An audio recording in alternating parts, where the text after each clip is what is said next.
Di bawah eloknya Gunung Merapi, Kabupaten Sleman masih menggenggam beragam tradisinya dengan erat. Begitu juga dalam menjalin ikatan pernikahan. Dalam tradisi pernikahan Jawa, perjalanan menuju ikatan suci bukan hanya sekedar akad, melainkan ada serangkaian tahapan yang dipenuhi makna.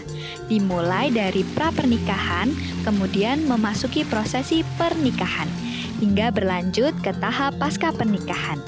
Setiap tahap ini memiliki tujuan yang saling melengkapi dan membentuk fondasi kuat bagi rumah tangga yang dinanti. Salah satu tahapan penting yang kaya makna mendalam adalah Asok Tukon, sebuah rangkaian acara sebelum pernikahan yang bahkan tidak tercatat di buku sejarah.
Ini Asok Tukon itu beda sekali dengan mahar. Kalau mahar itu memang itu haknya wanita pada saat untuk kesahannya, ya hijab, untuk kesahannya suatu pernikahan itu ada mahar, itu haknya si wanita. Asok Tukon itu adalah satu rangkaian dari prosesi pernikahan. Itu dilaksanakan antara setelah lamaran hingga sebelum pernikahan. Itu melalui ada satu upacara yang namanya peningsetan, harusnya peningsetan. Di dalam peningsetan itu ada Asok Tukonnya.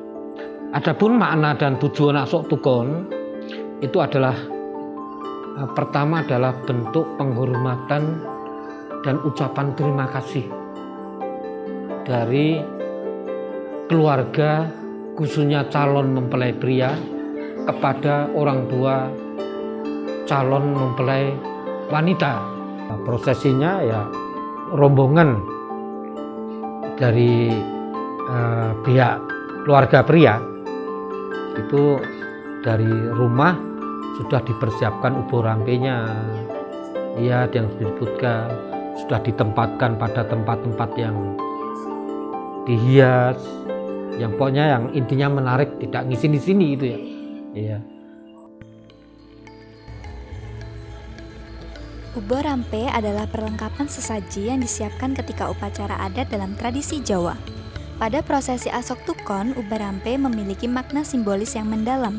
Pisang raja misalnya, menyimbolisasikan sebagai lambang harapan akan rumah tangga yang makmur dan mulia, seperti raja-raja dalam tahta bahagianya. Sementara itu, makanan berbahan dasar ketan yang lekat dan padat menyiratkan harapan agar kedua mempelai senantiasa terpaut erat dan juga setia hingga akhir hayatnya. Segalanya yang dibawa bukan hanya sekedar suguhan, melainkan doa dan cinta yang diracik dalam tradisi. Kalau misalnya Asok Tukon itu, pertama kita akan bertamu kepada pihak keluarga putri. Kemudian di sana ada upacara istilahnya ucapan selamat datang lah ya, atur pambagioharjo dari pihak keluarga putri. Kemudian pihak keluarga kakung menyampaikan maksud dan tujuan, dengan menyampaikan bahwa bilih anak kula sampun sambung sambet tresno kalian putra keluarga pramila kan gitu. Ini sebagai penanda kami melakukan rembug jadi kan itu. Berarti kalau misalnya itu dikatakan menyerahkan pihak laki-laki ke perempuannya bisa gitu? Bisa. Kami serahkan kemudian monggo kula ngaturaken putra kakung dumateng Bapak X nyuwun dinikahke gitu loh. Berarti enggak harus pakai uang dan kalau asal tukon apa harus pakai? Nek wajib anggo, Pak. Wajib itu. Mulane apa kan ana ditembungke satak tali. Satak tali 120.000. Bahasanya satak tali. Berarti yang paling wajib di asok tukon itu ada uang, ada peluwetu, sama ubar ampit. Ya. Nek sejarah secara urut kami tidak pernah menemukan sejarah sejak zaman apa. Tetapi dalam cerita-cerita wayang pernah dilakukan berkaitan dengan asok tukon itu. Salah satu contoh saja ya, ketika Durpadi, Sayembara, putra Pancala itu kan disayembarake. Nah, penuhunnya Durpadi apa? Permintaannya Durpadi apa? Kesatria paling ampuh yang mampu memanah ikan yang diputar. Nah, berarti sok tukone kuwi. Kalau di daerah tempat tinggalnya Bapak ini, adakah tradisi asok tukon masih dilakukan atau sebenarnya itu cuman semampunya aja, fleksibel untuk tidak Terkadang juga kita berhadapan dengan bahasa orang yang mengatakan ayah ngono kok gitu deh. Kan banyak loh dimaksudkan ayah malah ngokai-kai ragat, ngokai bergudeng gitu. Nah, karena di Jawa itu semuanya itu serba tuntunan. Ya kalau mau dilanggar monggo. Karena terkadang kayak sih di opening nganggo runtut yo. Belum mesti hasilnya rapi, yo ora sugih, kan itu macam-macam. Tapi saya berkeyakinan segala sesuatu kalau dilakukan dengan dasar keyakinan dan niat baik, hasilnya pasti baik. Karena yang namanya hasil itu tidak akan istilahnya mencederai proses. Nah, kita harus berproses yang benar. Ya biar karena kita ini kalau dengan keyakinan kami, karena segala sesuatu perbuatan kita inilah kita menabung. Menabung apa? Menabung kebajikan, menabung nilai keluhuran budi. Itu.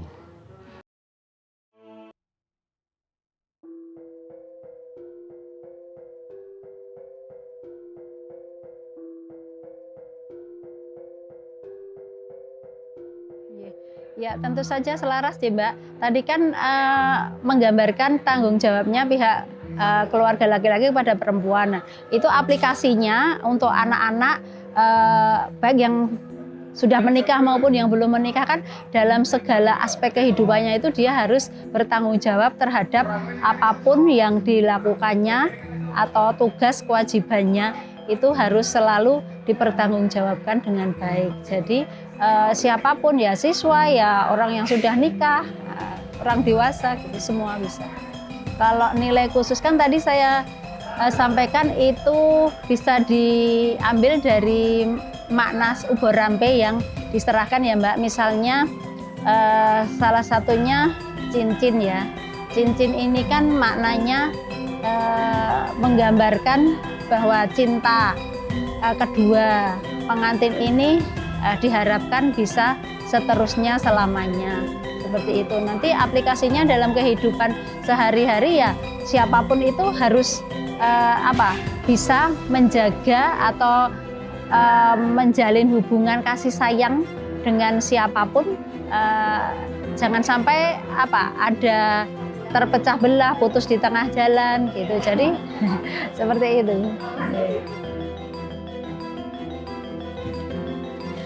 Asok tukon bukanlah sebuah hubungan transaksional atau jual beli kepada mempelai perempuan, melainkan bait cinta dan penghormatan yang dituangkan dalam kesederhanaan penuh makna. Disinilah calon mempelai pria menunjukkan rasa hormat kepada orang tua sang calon istri. Penghormatan atas kasih sayang dan pengorbanan mereka sejak sang mempelai wanita lahir hingga siap dipinang. Seserahan berupa ubur rampe dan uang bukan sekedar harta materi, melainkan simbol tanggung jawab dan cinta sejati. Ini adalah wujud komitmen, kesiapan memikul beban rumah tangga bersama, serta janji untuk menjaga warisan tradisi yang kaya akan makna. Momen Asok Tukon menyatukan dua keluarga dalam kehangatan. Tradisi ini menjadi saksi bahwa cinta tak hanya milik sepasang kekasih, tetapi juga milik generasi sebagai bentuk penghormatan dan keberanian untuk menjaga tradisi agar tetap lestari. Dengan budaya sebagai pondasi dan cinta sebagai penggerak, peradaban kita hari ini akan menjadi masa depan kita di kemudian hari.